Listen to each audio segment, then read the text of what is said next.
Good morning, Donna Lynn here. Let's talk about defeat, failure, and resilience.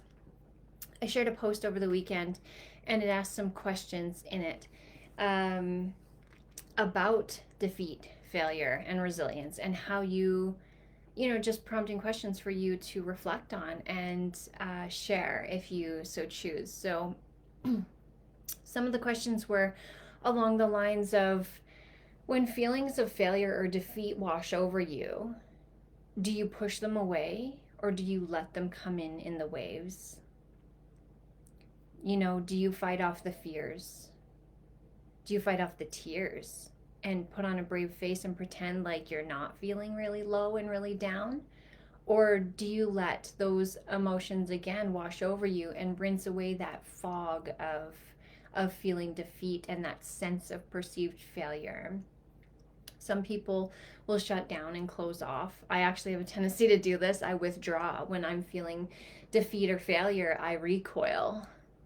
Um, that's been one of my patterns, is to really push away, and I'm learning to welcome in support, and it's not easy. So if any of those things are you, I totally feel you. All of the things that I've covered, all those questions, I do all sides of those. I push things away. I fight tears. I let them wash over me. I sort of succumb to them and embrace them, and then I go into struggle, and it's like a pendulum kind of swinging back and forth way too quickly. Um, and so in those moments of defeat or feelings of failure, feeling perceived failure, it makes me curious what other people do. How do you recover from those feelings? How do you pull out of them once you've sunk into them? Right? So now here's the thing. I usually allow myself to sink into the feelings, but it's not, the feelings of defeat and failure are not where you want to put down roots.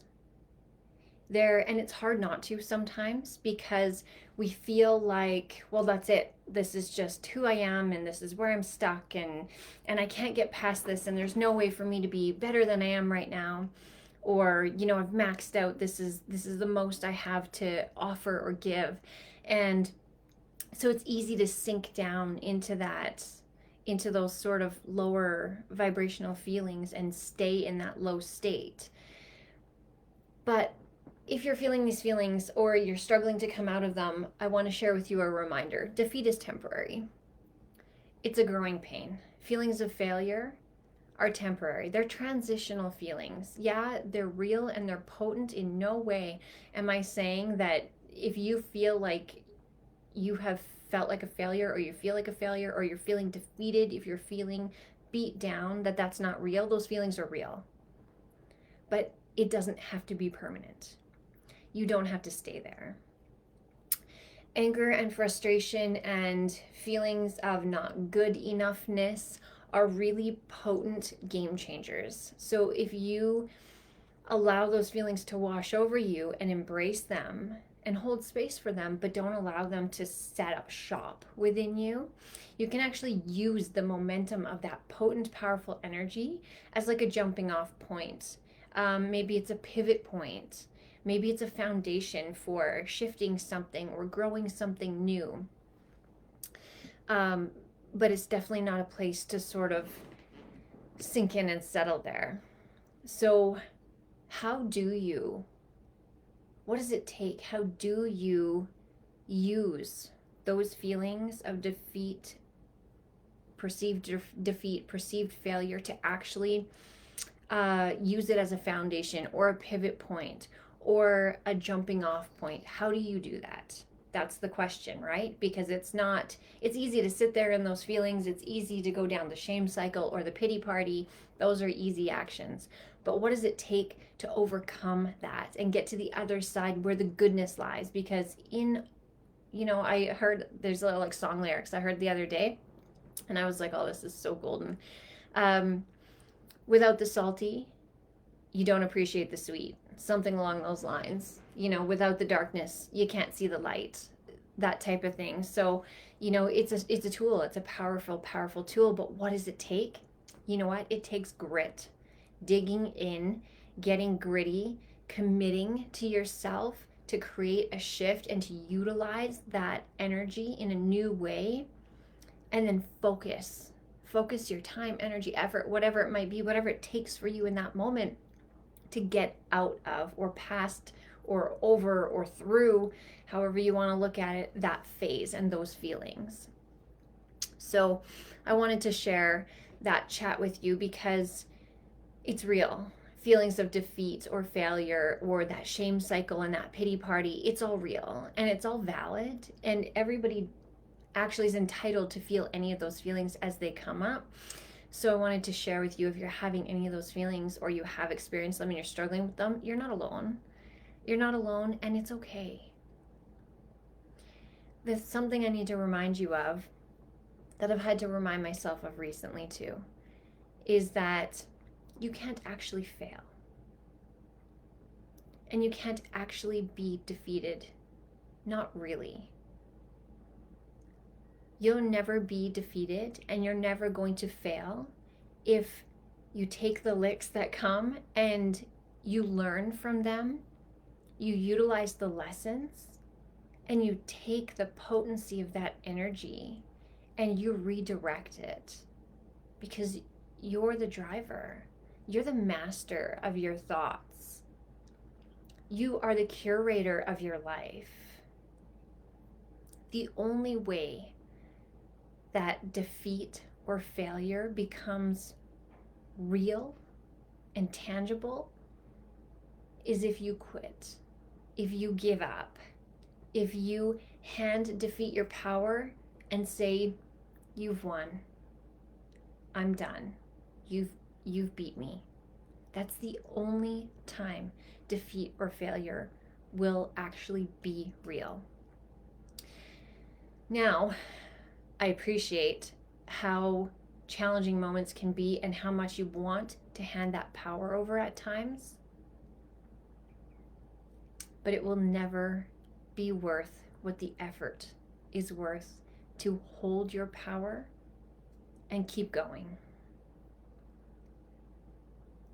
That resiliency to rise above and keep grinding when you feel like you want to quit and you feel like you want to stop, but you don't.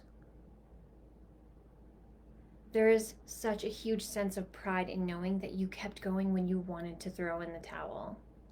Because oftentimes,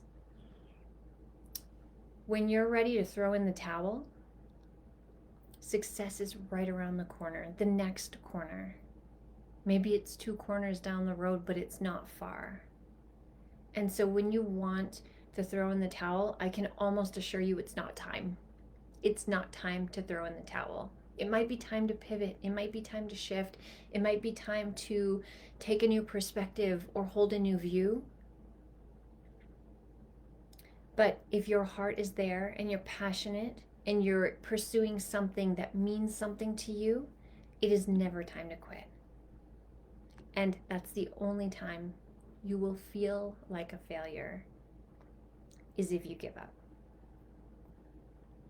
So I'm just here to tell you, if you're feeling that way, you felt that way recently, or you're struggling with it, don't quit. Don't give up. Your success, your achievement, whatever it is you're working towards, whatever you're pursuing that you're having a hard time with or you're struggling with, success is right around the corner. Don't give up now. It's not time. This has been a potent lesson for me in the last week or so. I've had some stuff come up and I really wanted to share my thoughts and feelings on the whole concept of defeat and failure and resilience, because it's a roller coaster. It's for real. It's an experience. So I wanted to share with you that A, you're not alone, and B, you don't have to give up and quit. It's the only way to achieve whatever it is you're seeking to achieve is really to keep going. And circling back, you know, my pattern of, my personal pattern of pushing away rather than opening up to support is not the way. I can assure you that is not the optimal way to move through those moments, sharing how you feel with others, because other people can relate. Other people have felt low like you're feeling right now, and other people need to know that there's a different way. Reaching out for supports huge, huge, huge. You don't have to go through the feelings of being low alone. You really don't. So those are my thoughts and feelings on defeat, failure, and resilience. Let me know in the comments. If you're catching the replay, say replay. Let me know if you've had any of those similar experiences, how you manage, and what helps you on the upswing coming out of it. If you have any tips or tricks or key pieces that work really well for you, let me know. Drop me some comments. Have a beautiful day.